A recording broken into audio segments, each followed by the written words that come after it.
Assalamualaikum warahmatullahi wabarakatuh. A'udzu billahi minasyaitonir rajim. Bismillahirrahmanirrahim. Alhamdulillahi rabbil alamin.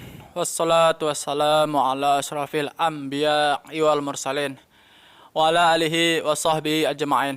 Amma ba'd. Kita semua pasti meyakini dan juga mengamini bulan suci Ramadan adalah bulan yang sangat mulia, bulan yang penuh berkah, bulan yang penuh maghfirah, pengampunan, dan juga dilipat gandakannya pahala segala amal ibadah. Oleh sebab itu, banyak juga di antara kita, segelintir orang, mereka karena menganggap bulan suci Ramadan ini adalah bulan yang penuh berkah, mereka menyampaikan nazar ya kepada Allah Subhanahu wa taala.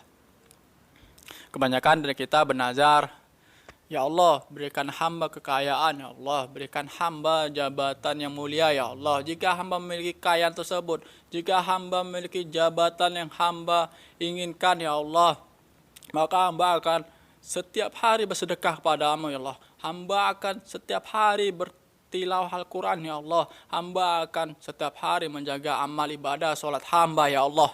Kebanyakan dari kita melakukan hal demikian kan, teman-teman sekalian.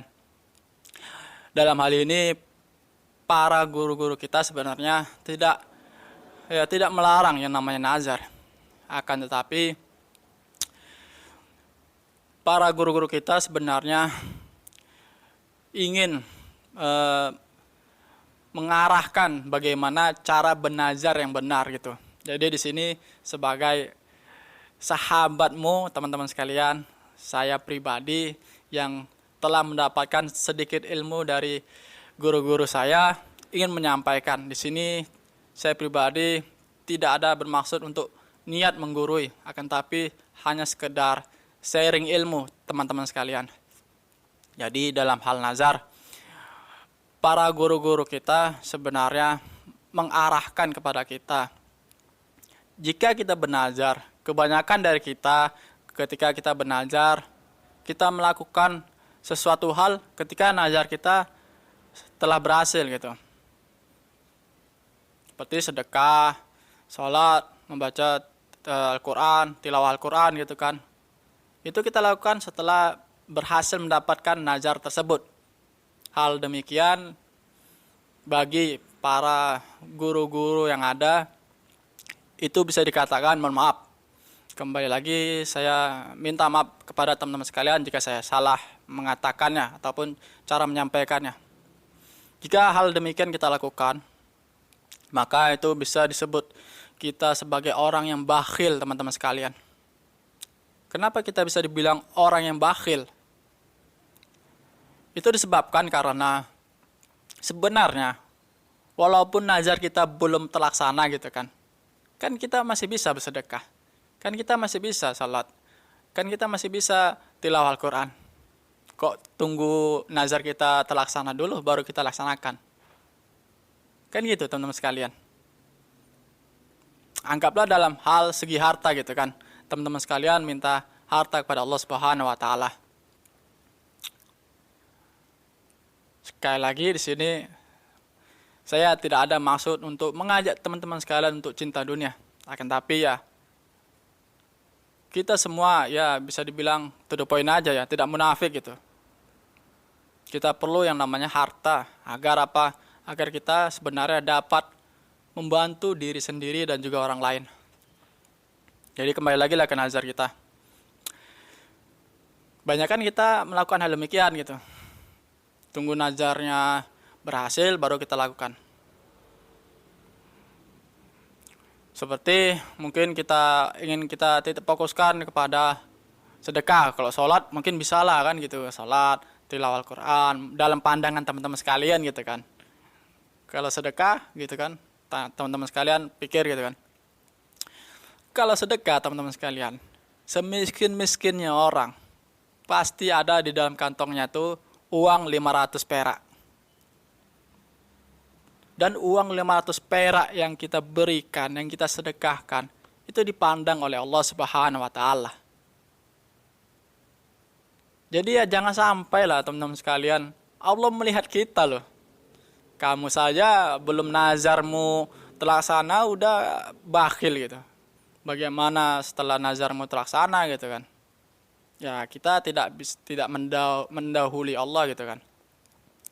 Akan tapi yang pastinya sebaiknya gitu kan, kita lakukan hal demikian. Apa yang bisa kita lakukan, kita lakukan. Mungkin dalam hal harta gitu kan. Kalau dalam hal jabatan, nah bisa jadi kita tunggu mendapatkan jabatan dulu baru kita bisa melaksanakan nazar kita itu gitu kan. Salah satu contohnya mungkin saya pribadi gitu. Di sini saya tidak bernazar, hanya mencontohkan saja gitu. Misalkan saya bernazar kepada Allah Subhanahu wa taala, ya Allah, berikanlah hamba kehidupan yang baik. Berikan hamba harta dunia ini ya Allah.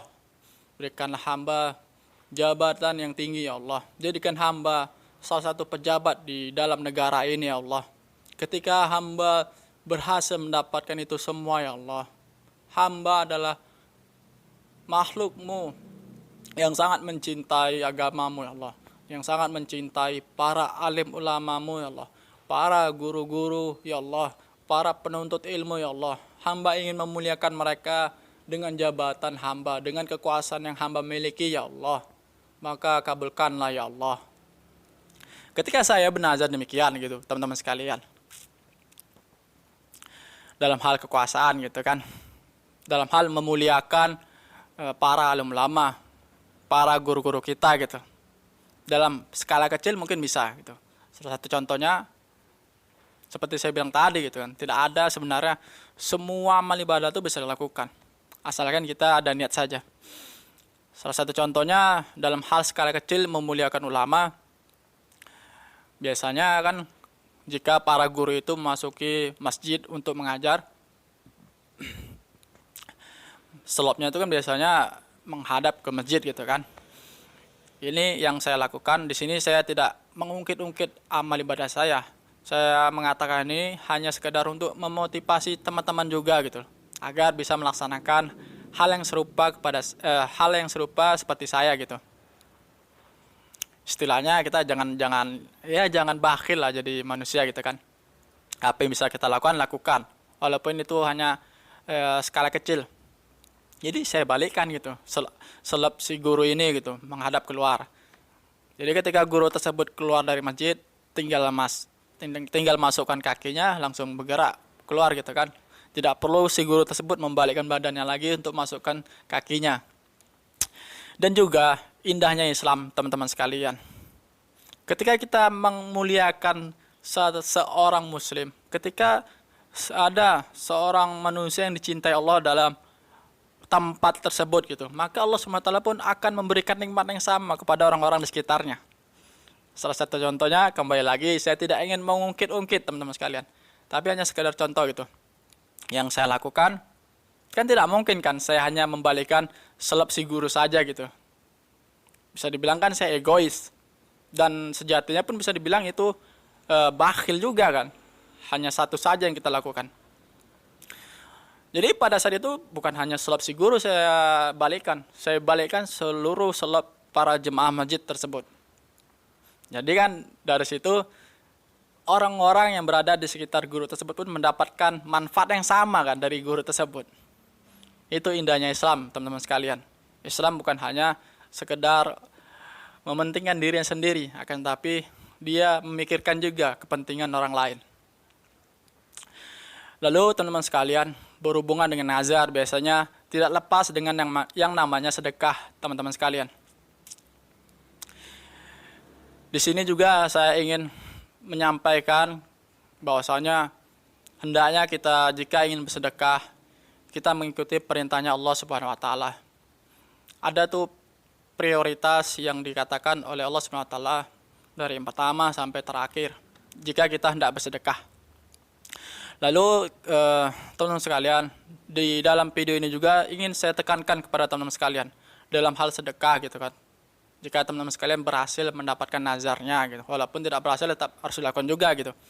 Dalam hal sedekah teman-teman sekalian, jangan pernah kita tinggalkan, jangan pernah kita lupakan yang namanya anak yatim piatu teman-teman sekalian. Dikarenakan Anak yatim piatu ini sedari kecil mereka yang pertama tidak memiliki ibu dan bapak. Kedua, mereka tidak memiliki fasilitas dikarenakan ibu dan bapaknya sudah tidak ada gitu kan. Coba teman-teman bayangkan, anak-anak tersebut tumbuh dewasa tanpa dua fasilitas tersebut. Orang tua dan bisa dibilang ya uang gitu kan untuk kehidupan mereka. Jika mereka tidak kita perhatikan, saya pribadi ya tidak mendahului Allah Subhanahu wa taala. Tapi yang saya sangat takutkan jika mereka tumbuh ya, dengan ketidakpedulian orang-orang di sekitarnya, yang saya takutkan mereka akan menjadi yang pertama, para lelakinya mereka akan menjadi penjahat, perampok. Dan kita tahu tingkah laku penjahat dan perampok itu adalah hal-hal yang dilarang oleh Allah Subhanahu wa taala. Dan juga yang perempuan ketika di masa kecilnya tidak memiliki kasih sayang kedua orang tuanya, tidak mendapatkan fasilitas yang memadai, bisa jadi mereka ketika dewasa menjadi naudzubillah min dzalik, jangan sampai terjadi.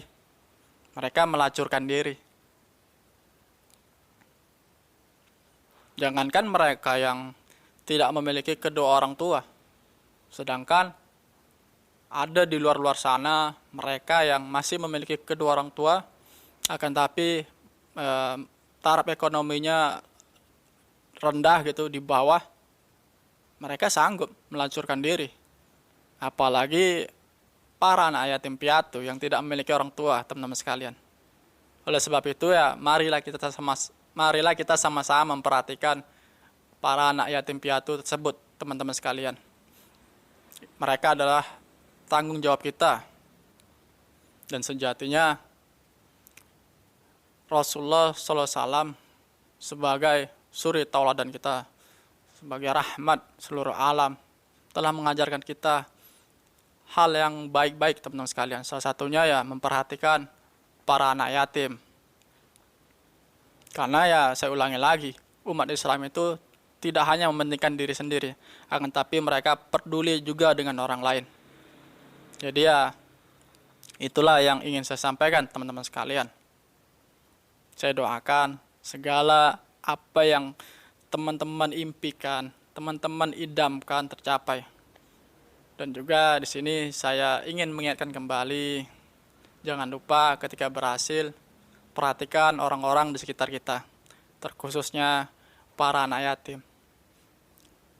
Secara psikologis, mereka lah orang-orang yang sangat membutuhkan, teman-teman sekalian. Mungkin itu saja ya yang ingin saya sampaikan.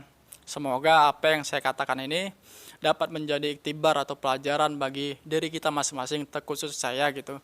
Dan juga yang pastinya saya harapkan teman-teman sekalian dapat menyampaikan kepada orang-orang luar, orang-orang di sekitar teman-teman juga gitu, orang-orang di luar sana gitu, agar dapat mendapatkan manfaat yang sama dengan teman-teman sekalian menonton video ini. Ya udah, insya Allah besok kita akan ketemu lagi. Saya akhiri dengan subhanallah wa bihamdi, subhanakallahumma wa bihamdika, asyhadu alla ilaha illa anta, astaghfiruka wa atubu ilaik. Assalamualaikum warahmatullahi wabarakatuh.